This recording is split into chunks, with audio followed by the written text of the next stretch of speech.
Pumunta na tayo sa ating susunod na talakayin. Eto na mga kababayan. Parang si si kapatid ko, Koy, galing talaga mag-live nito ni Koy, no? Punta na tayo sa sunod nating topic, gayahin natin si Koy. Mga kababayan,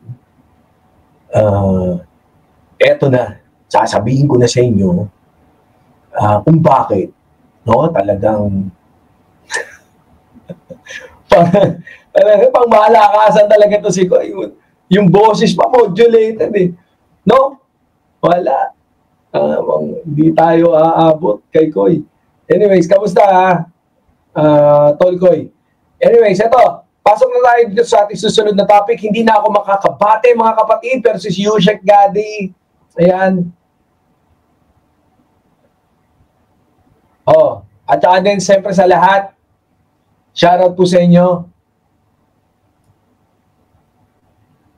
Hindi ko talaga makita Walang ya! Eto, sabi dito, just in! Wala yan ba yan? Sige. Pwesahin natin lakyan. Sabi dito, just in, President Bongbong Marcos says that resigned lawmaker Saldico's passport has been cancelled. He has instructed the PDFA or Department of Foreign Affairs and other authorities to coordinate with the embassies should go mga pangalan should go to an embassy. They will report his presence in that country. Yun yung basahin natin. Meron tayong video dyan kaya pinatulan ko lang ng konti.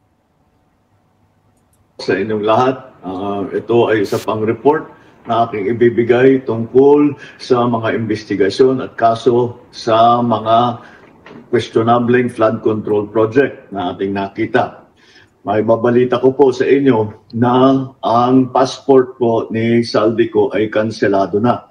Kaya in-instructionan ko na ang Department of Foreign Affairs pati ang PNP na makipag-ugnayan sa ating mga embassy sa iba't ibang bansa para tiyakin na hindi maaring magtago itong ating hinahabol na magtago doon sa kanilang bansa at kung sakali ay siya'y pupunta ron ay i-report sa atin para naman ay maibalik natin siya dito sa Pilipinas. Kaugnay naman kay Sara Diskaya, sumuko naman siya kahap. Yan So, dali ka. Walang iya ka Paano ka pa Pasyong-pa ka pa. Asan na yun? Baka nun. Magaling kang kupal ka. Pero yun nga, sa akin talaga. So, hindi na yan makakapag... mas mabilis na natin na mapapabalik dito para mapanagot. No? Kaya maganda talaga na mahuli na yan. No? Para at least mapanagot siya dito. No, makapagkwento at saka makapagkwento na rin siya, idamay mo na lahat ng gusto mong idamay. Pero dapat patunayan mo. Di ba? So dapat yung mga mali-malitang binitbit mo at yung pinapakita mo, sana mai-produce mo talaga yung niya, no, yung mga kung meron ka pang ibang mga resibo na magpapatunay na totoo nga yung mga nangyaring yan. Pero talaga mas malakas yung yung ugong-ugong o yung ingay, no? Lalo na nung sumang-ayon na ako, AI, okay, AI. No, na talagang hindi daw si Balita at Kaalaman, no? Yung tropa natin. Parang matindi yung paninindigan niya, pinatunayan niya pa kung bakit nga AI no? Meron siya mga pinoint out and I do believe, ako naman talaga dun sa pagdating dun sa AI, naniniwala naman ako na AI. Naniniwala ako na AI yun. Hindi ko lang, kaya ako lang naman dinidisregard yung pagiging AI nun. Kaya sinabi ko sa inyo, it was posted by Saldico on his legit, no, kasi certified na social media page. Yun lang din naman yun.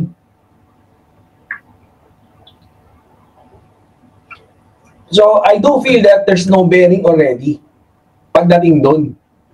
So wala nang bearing, 'di ba?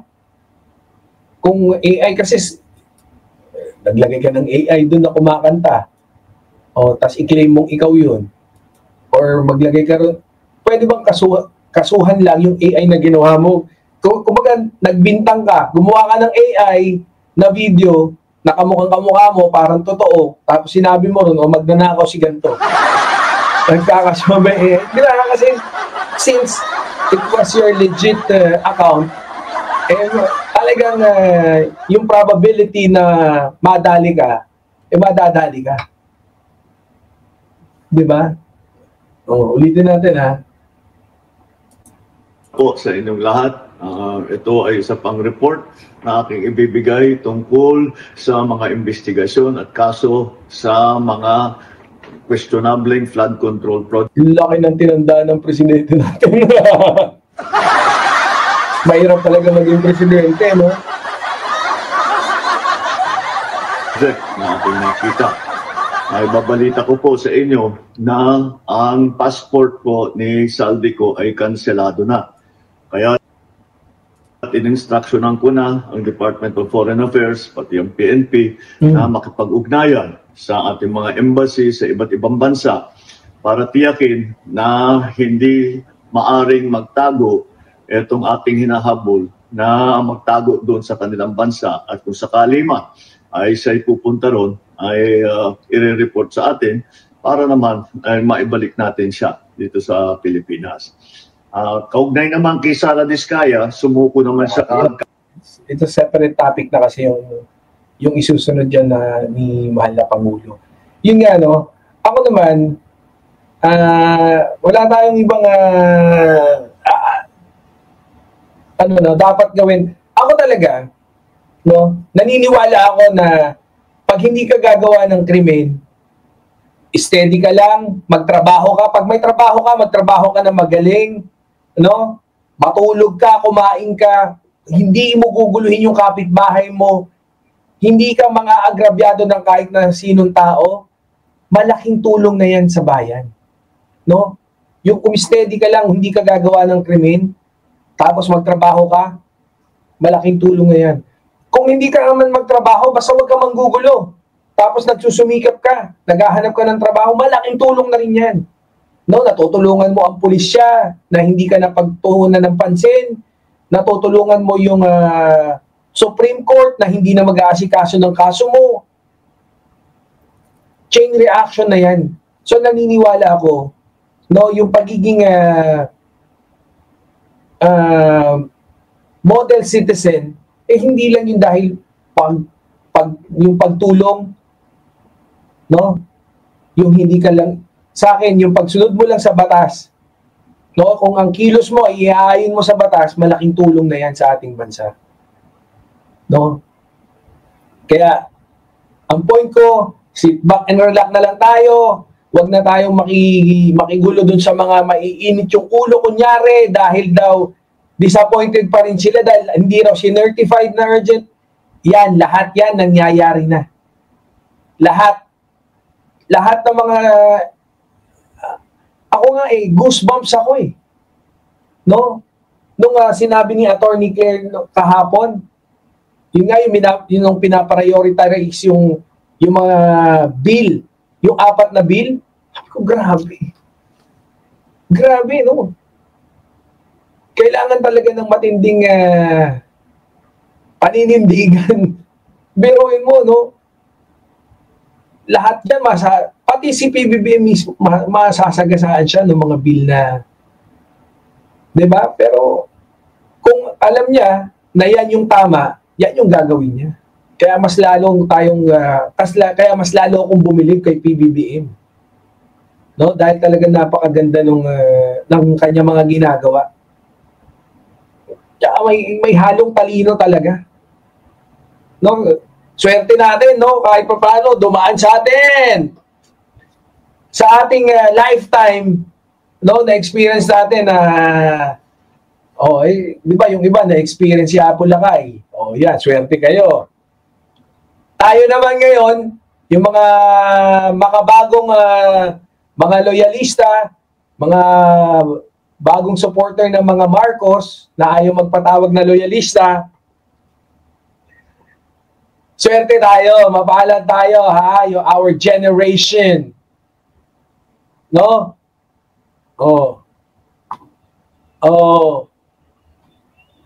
Mabuhay ang bakla na hindi, kaya swerte tayo. Lang uupo ka na lang magtatrabaho ka lang, antayin mo lang yung report ni PBBM.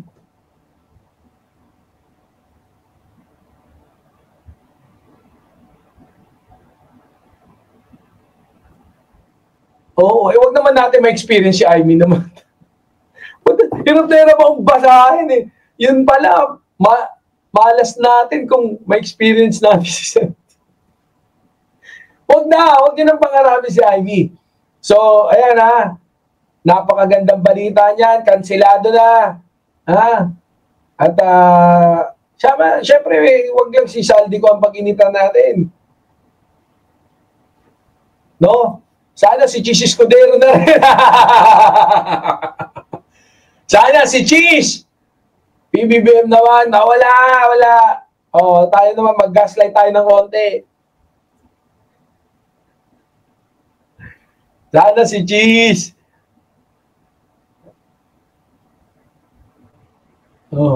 Mabibilib talaga kami pag si Cheese Escudero. Di ba? Pagka hindi si Cheese Escudero, wala. Hindi ka masyadong bilib. PBBM! Kung kay Saldi ko lang, wala. So, I'm sorry. We beg to disagree. Hindi namin masyadong hindi kami masyadong bilib. Binibilib lang kami pagka si Saldi, si Cheese Escudero. Anyways, ayan So, patuloy ang pagre-report ng ating mahal na Pangulo. No? Maganda yan. Maganda para sa atin. Lahat ng mga ginagawa ni PBBM talagang minsan nga nakakakilabot talaga Kasi yung even yung mga sona niya, ngayon excited na nga ako sa sona niya ulit Di ba? Kung ano yung mga sinasabi niya, ginagawa niya. Pero we are not having enough time for us to be able to kagaya ng promise ko, no? Kahit maraming nabuisit sa akin. Kasi nga, sabi ko, I think yung paghimod sa puwet ni PBBM, no, tapos na dapat yun.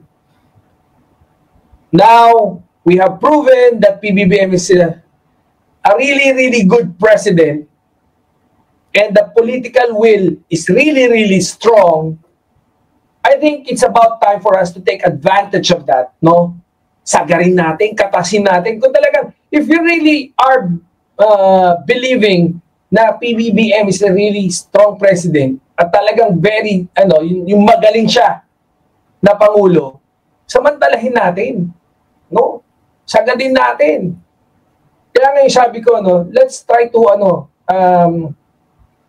yung mga sinabi ni PBBM sa SONA, kasi, ang may tutulong natin kay PBBM, no, is let's closely watch yung mga sinabi ni PBBM ng SONA and let's make sure na yon ay naaasikaso. No? Para at least, yung legacy ni PBBM, lahat ng mga nasabi niya sa SONA, not only that he tried to pull it off, kundi talagang naipatupad niya. Kung meron siyang ma-miss dyan, at least, mapapaalalahanan natin ang ating mahal na Pangulo. Kasi nga magaling nga si PBBM. Sigurado ko, magagawa niya yan ng paraan. Yun naman yung punto natin dito . Anyways, punta na tayo dun sa ating susunod na topic.